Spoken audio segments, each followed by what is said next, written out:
नहीं मास्क नहीं आवाज नहीं क्लियर आएगी। चलिए।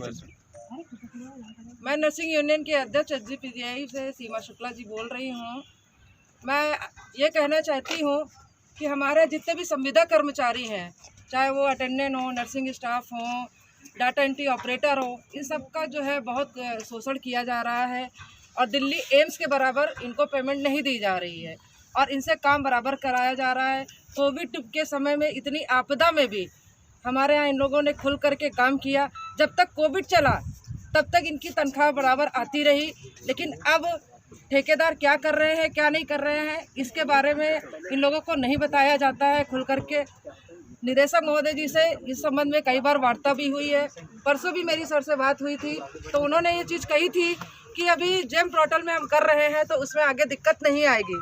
उन्होंने कुछ समय मांगा था, लेकिन हम लोग ने इस चीज़ को उठाया कि सर आज 29 तारीख हो गई है, 28 तारीख हो गई है और इनकी पेमेंट नहीं आई। 1 महीने का डिले कर करके दे दिया जाता है और किस प्रकार से भर्तियां इसमें हुई हैं ये तो हम लोग भी नहीं जानते हैं, क्योंकि एक्स्ट्रा जो है एक्स्ट्रा स्टाफ को इन लोगों ने भर रखा है, जिसकी पेमेंट देने के लिए उसमें गलतियां हमारे नर्सिंग स्टाफ की या हमारे स्टाफ की नहीं है कि जब आपके पास सफिशिएंट स्टाफ है तो आप एक्स्ट्रा क्यों रखे हुए हैं, क्यों नहीं आप उनकी तनख्वाह जब समय से, जो हमारे पास पहले से ही है, जब आप उनकी तनख्वाह समय से नहीं दे पाते हैं तो आप इनको रखने का आपका क्या राइट है। या तो आप बिल्कुल जो है कंटिन्यू उनका अगर आप सैलरी दे सकते हैं तब तो आप आगे उनको रखिए, वरना आप मत रखिए। क्योंकि ये चीज़ मेरे सुनने में भी आई है और ये चीज़ बात हुई है, हमारा कॉन्ट्रेक्चुअल स्टाफ चाहे किसी भी कैडर का हो, 100 से ज़्यादा, 50 से ज़्यादा ये ठेकेदार भर रखे हैं, जिसकी तनख्वाह ये टाइमली नहीं दे पाते हैं और बार बार इन लोगों को बेवकूफ़ बनाया जाता है। खासतौर से अटेंडेंट जो बेचारे 6,500 में यहाँ काम कर रहे हैं बेचारे, और उनको ये कह करके पैसे ले करके भी यहाँ काम हो रहा है।